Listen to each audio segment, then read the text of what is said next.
Hi guys, and welcome back to Extra Roly. How are we all doing? What is the tea? What is the Darjeeling, the Lapsang Souchon, the Scalding Hot Assam, the Earl Grey? I don't have my fan with me, probably. What shall I say? It's the Scalding Hot Darjeeling. Hi everyone, welcome back to the channel. If you are new, hello, my name is Roly. This is my second channel where I talk more back behind the scenes and do a little bit more life stuff. This is my second channel, yes, my main channel, Roly. I focus on piercings, tattoos, Reddit things. So all the links and everything down below. But today we're here for my year update cat dad thing. What's it been like? All the updates since my last video, how it is, but just all of your questions, lots of things. So just be warned today. My brain's a little bit scatterbrained today, so this might be a bit chaotic. Thank you for joining me today. Yes, make sure you do hit the like button, subscribe, and of course, yes, keep. Oh, do you know, I've got this like fantasy in my mind that we're going to manage to get the second channel up to 100,000 subscribers. So yes, I have had my gorgeous little fluff bums for one entire year now. So I got Globex, my first one, who's my orange cat, in July last year. And then I got Linguo, who is my second one, the gorgeous little snaggletooth snarling baby. And I got her in the 30th of October last year. So both of them now I've had for just over 1 year. First of all, happy Halloween. I'm filming this on Halloween. These are all the questions that I've got from you guys for this one. But what I'm going to do, instead of literally just be like, question 1, question 2, I'm going to kind of like try to just sort of talk and integrate your questions through what I'm saying. It's been 1 year and it's been definitely an eye-opening experience. Globex has grown so much now. I would assume he's fully grown. He is like just over 1.5 years old now, I guess, because I got him at 4 months. Oh, I guess maybe closer to 2 now. Yeah, because he was 4 months old when I got him, and I've had him since July, August, September. Yeah, actually, so I guess he's closer to 2 years old now.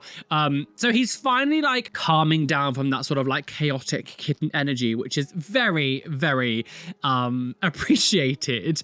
And Linguo is 6 years old. I got Globex. I think like, I'm not saying I lucked out, because it feels weird to say I lucked out on adopting cats, because of course it's bad that they were like abandoned and things, whatever. But like with Globex, obviously I got him quite young. One of my biggest, I guess, concerns about adopting cats was adopting one that was too old and it died too fast, and then my heart just gets like ripped out because I get so attached to a cat that's already old. It's one of those sort of like ethical battles you kind of have to yourself, because I was always going to adopt. I was never just going to like buy a cat. I'm very like adopt, don't shop. Like, you know, I wanted to adopt these cats. And so one of my biggest fears was like, would I not be able to find them as young enough that I could at least have them for a long period of time? Because I'm not saying old cats shouldn't get homes. Obviously they do. But it's definitely one of those things that like personally, just for me as a person, I wouldn't be able to cope adopting a cat that's 14, then it dies in a couple of years and you keep doing that cycle. My heart, I just couldn't take it. But funny enough, Globex was actually a little bit too young for what I wanted. My perfect age to get a cat was about 2 years old. That's what I was looking for. I was like a cat that's like 2 years old, where he's kind of past the kitten stage, but not too old where they're gonna like die in a couple of years. When I saw Globex on the site that I was using, it was like a Facebook group. My friends River and Aaron adopted 2 cats from them, and they also know people that adopted, so I knew it was like a legitimate agency. And so when I saw Globex come up on the feed, I was just like, he's so beautiful. I always wanted a ginger cat. I had ginger cats growing up and I always just wanted one. In my mind though, I was like, ooh, oh, I'm not sure if I can handle such a young cat, because I didn't, the same way I don't like babies, it's that kind of really needy stage in the early, like part of their lives. I didn't think I'd be able to commit to it. I don't have a lot of patience, and I feel like having a kitten would just be a really hard work, and I was correct. Yes, it was very difficult. It was definitely one of those things that, I won't lie, there were 1 or 2 moments in the early days where I was like, I've made a mistake. I don't feel like that now, but there were definitely early moments in the days when I wasn't sleeping, and it was really sort of like just loud and just like chaotic, and like sort of, he never really like broke things, but he was definitely like a lot more adventurous. But God, I don't want to go too much on it because I've done whole videos about it, but it was very difficult in the beginning because yeah, I didn't actually want a kitten. I wanted an adult cat. But he's calming down now, which is nice. He is so big. I am assuming he's stopped growing now. Everywhere I kind of looked, it did say that these kind of cats stopped growing within like 1.5 to 2 years. So like he's kind of at that stage now. So I can't imagine him to grow anymore. He definitely doesn't beat any sort of dumb stereotypes. He definitely has 1 brain cell and he's very vocal, but he's definitely stopped being so shouty. He has his little moments now, but if you watched any of my earlier videos, he was just like all day, every day, he would just like shout, and it was like he just loves the sound of his own voice. That's calmed down a lot now, which is nice. I would say that the difficult stage of it is over and I've managed to pull through, and I aged 8 years. But of course with Linguo, who's my other cat, she is 6 years old now. So she was 5 when I got her. She already had a very set personality. She was very like, she had already been trained in certain ways or whatever, because she did have an owner originally. They don't know what happened in that house. She was then abandoned. So like, I don't know, but we don't really know what trauma she might have, but she's definitely got more of like a solid sort of personality when she came into the house. Although she was nervous, she definitely had a lot more of those sort of personality traits of cats kind of like embedded in her because she was a lot older. She's not as chaotic, obviously. She's not as like running around. She doesn't really, she's very like non-vocal. She does make some sounds sometimes, but she doesn't really make that much noise. And she's a lot more sleepy. She tends to sleep a lot more than Globex does. I mean, Globex does sleep a lot more now than he used to, but she is still sleepy quite a lot of the time. Like I would say the majority of the day she is asleep. We do have moments of like wake up cuddles, and obviously when I feed them in the evenings and stuff, like there are moments where she's up, and sometimes she'll be a bit playful with toys, but she's a lot more sleepy. And that's stuff that I've learned now. Like at first I was like, is she bored? Because in my mind I was like, oh my God, they're gonna be so bored. I'm they're just lonely or whatever. But all of it is just like in my head. Now that she seems to have a lot of the same patterns as Globex, like they seem to synchronize a lot more now. I don't think it's a thing of like boredom. I think generally this is actually just what cats do.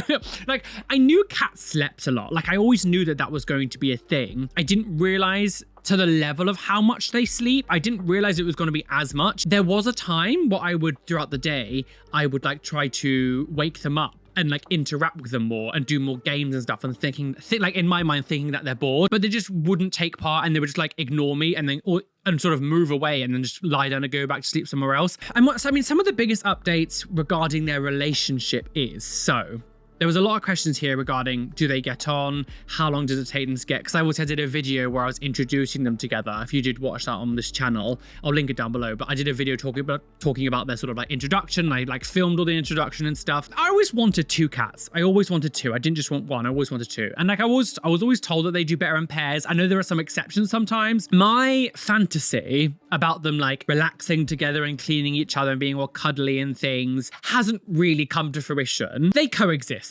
I actually can't tell if they like each other very much or if they hate each other, because there are moments where they sort of sleep near each other. They'll go right up to each other and sniff each other's noses, and then sort of like go really like literally like this and be really close, and then they'll walk away and things. And then there are other times where I'm having to pull them apart because they're fighting. I don't know if it's just because Globy is so much younger than Linguo, and maybe as he gets older and calms down a bit more, their relationship will get better, but they coexist. I don't think they hate each other to a stage where it's a problem. There's definitely not an issue where like I can happily leave the house for the day and not worry that they're going to kill each other. But they definitely don't have that sort of loving relationship that I was hoping for.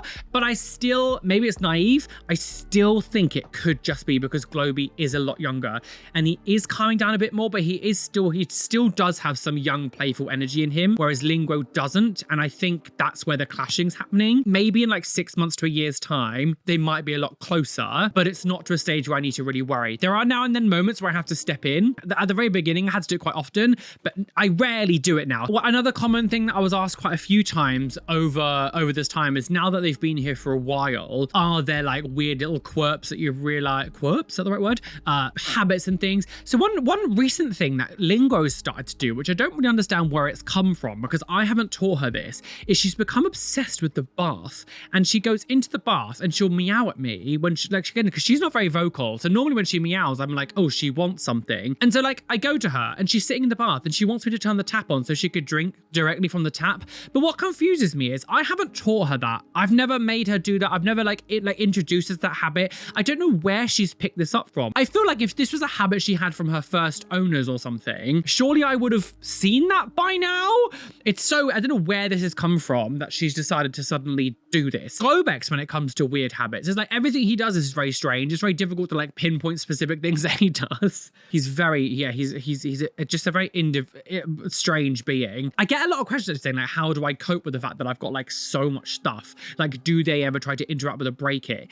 The thing is, when you're a maximalist, you don't really need to worry too much about cats jumping on your shelves and things, because all the shelf space is like taken up. And like both of them have like peered at some of my things. They could never stand up here. There's nowhere for them to stand on here because it's so full that they just can't get up there. I've never really had to worry about them like jumping up on shelves or like knocking things over because they just can't get on them to begin with. There's one time I remember, I think it was actually in the Lingo video where as we were going down one of the flight of stairs at the bottom, she tried to jump on some of my pops thinking that it was a flat surface and then fell. I don't think she's never done it since. So she clearly learned that that's not a solid surface. But other than that, nothing's really happened. I feel like I've been quite lucky. But yeah, when you're a maximalist and you fill the whole shelves up completely, they don't tend to try to jump on them because there's nowhere for them to jump onto. I've also been asked quite a few times about smells and litter trays and what's the tea with that? Does my house smell at all? It's interesting because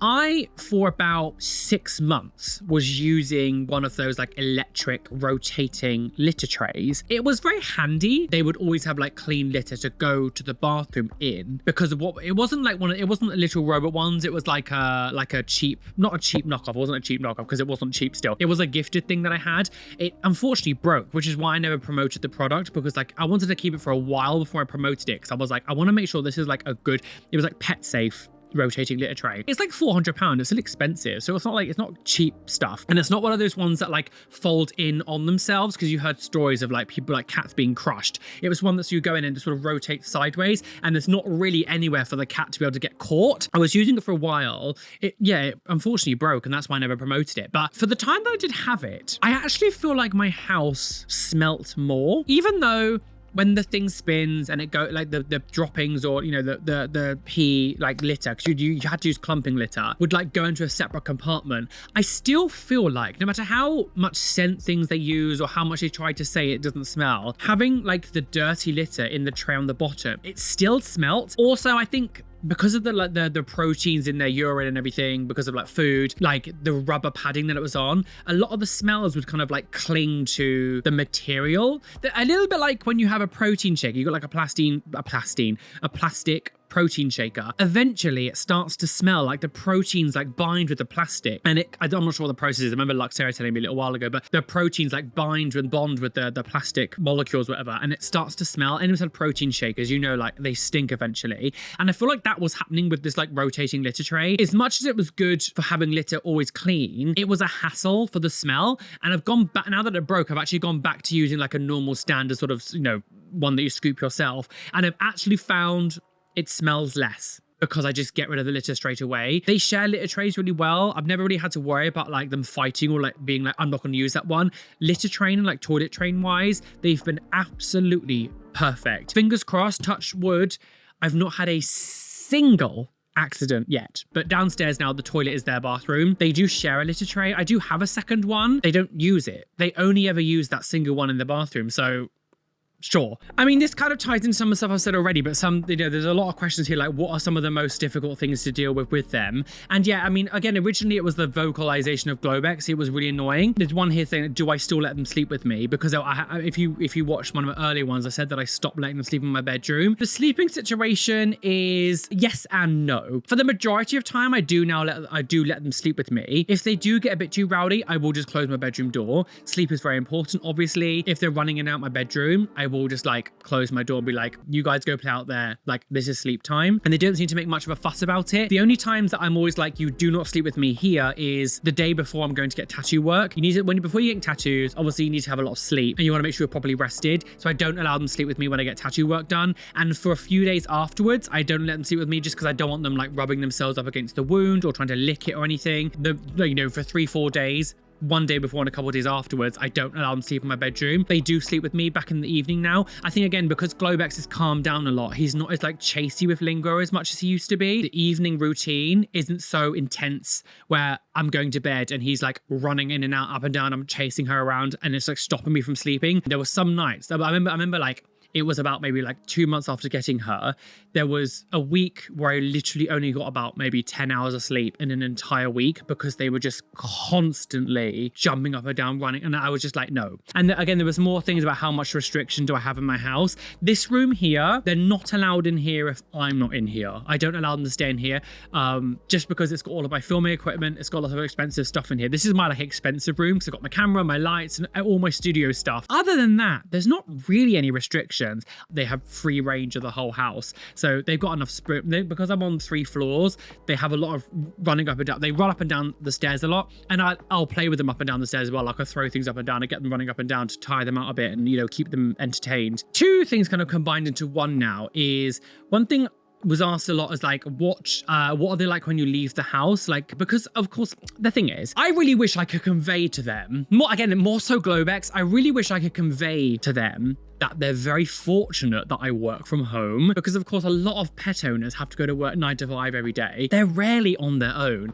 They don't really have much alone time. So sometimes when Globex is being a little bit attention seeky and I'm really busy editing, like he'll come and sit on my lap and things and it's fine. But when he gets a little bit needy, sometimes I'm a bit like, I really wish you'd understand that you're very lucky that I'm here at all, because you'd be on your own all the time if you're with another owner. Like, and I'm not judging people who do that, obviously, that's just life. I really wish I could convey to them how lucky they are. Like, if I could say one thing to them, I wish I could like really hammer into their heads that like they're very fortunate that I'm home the majority of time. That did come with a little bit of concern in my brain about attachment and social sort of anxiety about me leaving them, like separation anxiety. So I do have cameras all around my house, ring cams, whatever. Luckily, when I go away, if I ever I'll check on them sometimes on my cameras and make sure I don't talk through it because I don't want to confuse them, but like I watch them sometimes. And I feel very fortunate that neither one of them get stressed out when I leave the house. They tend to like, I might see them walk around sometimes, but they'll tend to like go and sleep for most of the time. They'll go in one of the bedrooms and sort of sleep together or something, and they're not walking around the house screaming. I don't hear them wailing or being upset. So funny enough, Globex, the time he's quiet is when I'm not here. So I feel very lucky that I don't feel like they've got any separation anxiety, which is nice. Lingo, again, she's a lot more independent. I don't know what happened to her in her normal life. She's a lot less needy. She's a lot more independent. She's a lot more fussy about like cuddles and like stroking and petting and stuff. She's a lot like, if I go up to her, she's more likely to do this, and then on her terms she'll come over to me. Whereas Globex loves attention. Someone says, do they like belly rubs? No, they don't break any stereotypes here with letting their belly be touched. Absolutely not. Still the forbidden fruit, which is so annoying because both of them will, like, a lot of the time will lie on their backs and sort of be like exposing their stomachs, and you go to touch them and they're like, how dare you? So this is a really interesting question. It says, have they ever scratched you or interfered with your tattoos, broken the skin? And yes, I mean, it's never obviously intentional. Sometimes we're just playing, and whenever you have cats and you're playing with them, I try to like trim their claws as much as I possibly can to like keep them in shape. They're a bit funny about me touching their paws and doing it, so I have to kind of do it when they're like asleep. I'll do it when they're fast asleep, and I'll just quickly do 1 or 2, and it takes me like a few days to get all their paws. But I do try to keep them trim and stuff. But playing, sometimes when you play with your cats, they accidentally scratch you. They're not doing it deliberately, like they're jumping around, and you know, it just happens. So there's been a few times, there's actually a tiny, you can't really, you will not be able to see it on camera. There is a little mark here on my arm here where I can see the cat is scratched. We'll just put a bit more ink on that. So I just had my arse tattooed, which is why I'm doing the sitting down, not standing up. Weirdly, it doesn't hurt as much sitting down than does standing up. I don't understand the logic in that. There was a little part of my leg where Globex once jumped for a string toy, and he caught my leg with his claw, and on Shinnok's head, you could see like a line where his scratch had been. So there has been a couple of times, but again, it's one of those things that whenever I go and get more tattoo work, just get it touched up, it's fine. It's not the biggest deal. And kind of in the same vein, there was another person like, have they ever like, just dumbass, this person's called Lovely, have they ever tried to grab your piercings? No, they've never really been that interested. Smelt around and things, but they've never tried to like bite my ears. I mean, I wouldn't let them anyway, but yeah, so I've definitely like learned a lot. I definitely feel like I'm a little bit more patient than I was. I definitely think it's helped my patience, because like when you're dealing with animals, you know, it takes a lot longer to do things than it does with like humans. It's been an interesting year. I am very again, I'm a lot happy now that Globex has calmed down a bit more. It was definitely a lot more work than I was expecting. You know, no amount of research that you do can really prepare you. Because I was always finding, again, as I said about him being introduced to the house and it not really working out as much, was, you know, anything I researched just doesn't seem to apply to him. So more appreciation now for pet owning. One of the main questions here that I got multiple times was like, what aspects of my life has changed the most since adopting them? Now, as someone who works from home, I have never really worried about too much about like going out all the time and leaving them on their own. I'm a very home person. I like being at home. This is, you know, it's why I have so much stuff in my house. Like, I'm a very like home person. When I have friends come over, I much rather have them in the house then, I mean, obviously I like to go out and do things, but like my ideal sort of hangout with my friends is I'll put music on, come in, turn the lights down, put all my lights on, we'll sit and we'll chat, catch up, watch films. Like that's kind of more of my sort of social time with my friends as well. So even outside of like work, I'm still at home quite a lot. I never really worry too much about like them stopping me from doing things. There has been 1 or 2 moments where I'm like, oh, I need to actually find a cat sitter now. Luckily, I do have a few friends in Brighton who can come and like, you know, feed the cats and look after them and play with them. Like if I'm ever away, I am going to Japan in January, but my friend Hannah is literally coming to stay with them for 2 weeks. So they won't even be on their own. So there has been moments where I've been like, shit, I need to find someone to look after the cats. But I don't feel like it's really changed my life drastically outside of the obvious like companionship side of it. I don't think it's changed that much because I work from home. I'm home a lot of the time. It's not really been much of a hindrance of being like, ugh, I can't do this because I've got the cats. Ugh, I have to do like a common question I was getting over the year was, did I ever let them go outside? Because at the very beginning, I remember saying in a video, I don't remember if I ever updated this, but in the very first video I had, I was saying about how I don't know if I want to let them go outside. And like the comment section, the funny thing, when it comes to cats going outside, it seems to be one of those topics that seems to really divide people. And like, I don't know, like, I'm not going to say to you, don't let your cat outside or do let your cat outside, because I honestly feel like it seems to be so split. There was a real 50-50 split between people saying, let them go outside and let them not. I don't really know what the correct answer is, but for me, I have decided to not let them outside.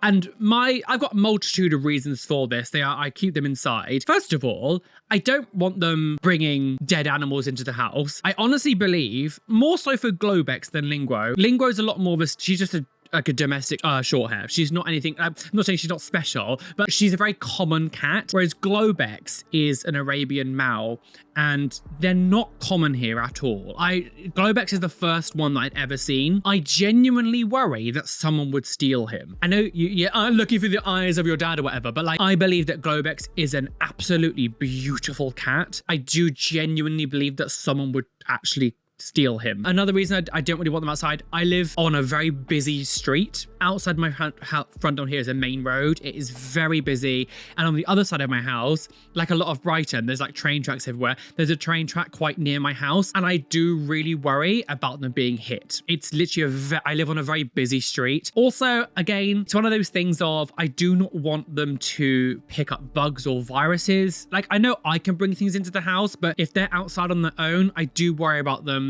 eating something they shouldn't eat, or like, you know, even we have lots of foxes around our house. I don't want them fighting. I don't want them coming back with like a scratched face because they fought with another cat down the street. Those are some of the main reasons. Like, I have heard statistics that say that indoor cats tend to live longer than outdoor cats as well. So of course it's time, if you don't know this already, some of you do, some of you don't. I keep getting asked, what do their names mean? So Globex and Linguo, they're my 2 babies. Yeah, so Globex, this isn't really going to come to a surprise to a lot of you.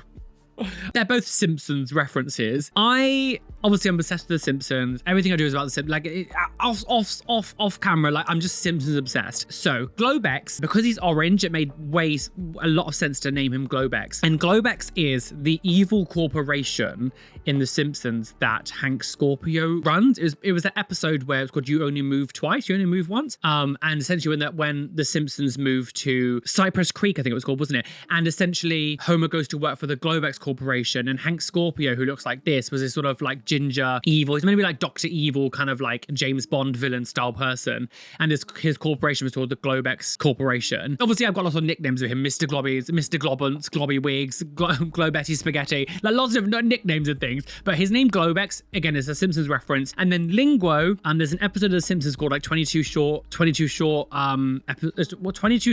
of The Simpsons. I can't remember, 22 short Simpsons episodes, whatever. And essentially, it's this episode where you follow loads of different characters in The Simpsons throughout a day. And in this episode, Lisa Simpson creates this little grammar robot called Linguo, and eventually, like, it basically corrects your grammar. So if you just talk to it and you say something wrong, it goes, oh, you should have said it like this. I just named her Linguo. I also do want to get eventually, like, another question here that was very, very common was things like, do I want more animals? Do I have anything else coming in? Now, in my current situation, no. This house isn't big enough for like 2 animals is enough, 2 cats. I do want a Shiba Inu dog, maybe in the future when I have a bigger house, if I ever move or something, because this house is a bit small for a dog.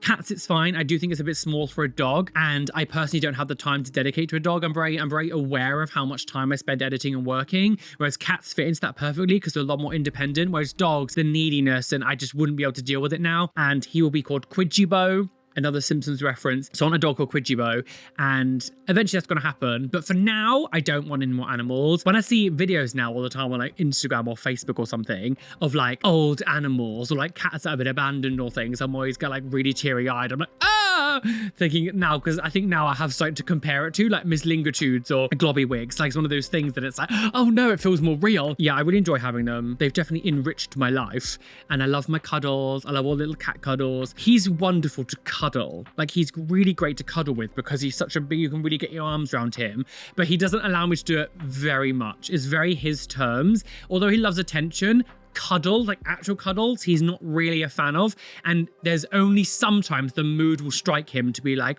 I want to cuddle now. And I might get him for like 5 minutes. On the internet and on his Instagram and things, it seems like it happens all the time because that just happens when I film it. But like the majority of the time, he doesn't allow me to cuddle him. He does love his bum being whacked. He loves a good like bum slap, and he'll like meow for it and stuff. And he likes sort of scratches under his chin and like he pets on his head and stuff. But cuddles, he doesn't really allow me to do it. Linguo, on the other hand, she does sleep with me a lot more at the nighttime when it comes to like, she'll sleep on me like this here. But again, if I try to cuddle her or like, I guess restrict her movement by doing this, she will then move away.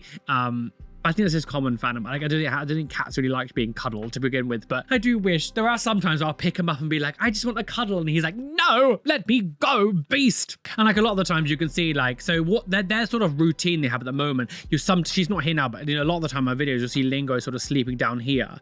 Is like, I'll get up in the morning. My alarm goes off at 8 a.m. every day. I get up, have a shower, whatever, go to the gym, whatever I need to do, play with them for a bit in the morning. We'll have some like snuggle time, whatever, if they want it, cuddles, whatever, petting, fun time, whatever, fun, happy. And then normally round about 12 o'clock and like midday, they will go to their wherever they want to sleep, and they'll sleep for like 6 hours, 7 hours, and they'll conk out for most of the day. And then towards dinner time, they wake up again, a bit more attention. I'll feed them then. So I feed them in the evening. I was feeding them in the morning when I had breakfast to begin with, but I was finding it was making them meow in the mornings, like really early, as soon as it would get light. So I was like, no, this isn't good, because they were waking me up, especially in the summertime, they were waking me up at like 5 a.m. because of course in the UK, it gets really light really early in summertime. So I had to like move their feeding to the evening when it gets dark, because I found like it was just them, they would start meowing really early and wake me up. Neither one of them are crazily food oriented, but like I do feed them at the same kind of time of day just to have some kind of routine, and they'll play a bit more and then they just sleep again. So they're definitely following more of a normal routine for cats now, just kind of being a lot more sleepy.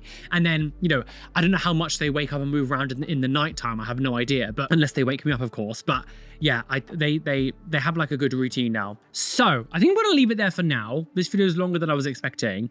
I'll definitely do more cat updates in the future. Annoyingly, since I got my new iPhone, I've not been able to get back into my Globex Instagram account. I've got Linguos, but for some weird reason, I can't get into Globex's, which is why I've not updated it in a long time. And he's trying to work out how to do that. But yeah, obviously follow my cat pages. I'll put them down below. Globex and Linguo have their own Instagram accounts, and I try to update it as much as I can with little updates and things. If you want to follow that journey, go do that. But I will do another video in say 6 months time. I think maybe once every 6 months we'll do like cat videos and give you updates and things, and we'll talk about stuff. So that'll be fun. But so thank you for watching today. Make sure to hit the like button, subscribe, hit the notification bell to miss any videos that are coming up, and just thank you for joining me on my lovely second channel. I really enjoy these sort of more laid back vlogs where I can just kind of chat and have fun. It reminds me a lot more of my early YouTube days where you kind of just chatted and sort of chilled out a bit. But anyway, thank you for watching me today, and yeah, I'll see you soon. Bye guys. Mwah.